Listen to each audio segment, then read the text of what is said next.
Now, if you've caught our programme this week, you might just have seen our reports about Thames water and pollution in the River Thames. As a result, one of our viewers in West London got in touch with their own story. Rick Moore, a coach from the Sharks Canoe Club, told us how his club's sessions on the Thames are regularly disrupted by sewage discharge. We sent Wendy Hurrell to check it out. The Hambledon Weir in Berkshire, not far from Henley, creates the perfect wave for practising slalom canoe skills. But the sport puts these paddlers more than on the River Thames, they're literally in it. And with frequent sewerage discharges into its waters, they're taking precautions. As experienced paddlers, there are certain things that we can do to minimise the risk of getting ill. So we never eat or drink when we're out on the water. We make sure we wash before we do eat or drink afterwards. We're very careful not to swallow the water. The Sharks Canoe Club operates in different locations around West London. We've had to curtail our activities since probably the end of November. The amount of rain has been excessive, so we haven't taken any of our junior paddlers out and we've not taken on any new paddlers during that period. Nowhere on the River Thames is a designated bathing area, so it doesn't have to be monitored by the Environment Agency and that information made public. But of course there are many who have a vested interest in water quality.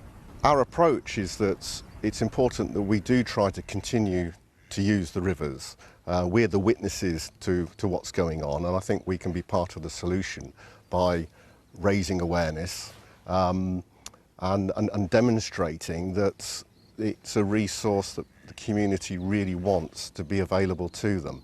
James Snedden of the Henley Boating Company says he's seen swathes of raw sewage in the river here. It affects myself, potentially my health. I've just been cleaning my boats and I need to make sure I properly wash up and disinfect. But also part of what I do is for the love of the river and the wildlife don't get a chance to wash up afterwards. They are in it, the fish are being affected, the bird life is being affected, and there's a real degradation all round. A Thames Water spokesperson said, "We remain the only water company to provide live alerts for discharges on our website so that everyone can then make informed decisions about swimming or carrying out activities in the rivers." These river users agree the problem is complex, that we all play a part in protecting these natural resources and want to be part of the solution. Wendy Hurrell, BBC London. Well, as you'd expect, we have invited Thames Water to appear on our programme several times. Unfortunately, they haven't yet accepted our offer, but we do know that they watch. So as openly as I can, I'd like to take this opportunity to once again invite Thames Water to come on the programme. It is a chance for you to speak to your millions of customers through us. They're paying millions of pounds every year, and many would very much like to understand more about the work you do.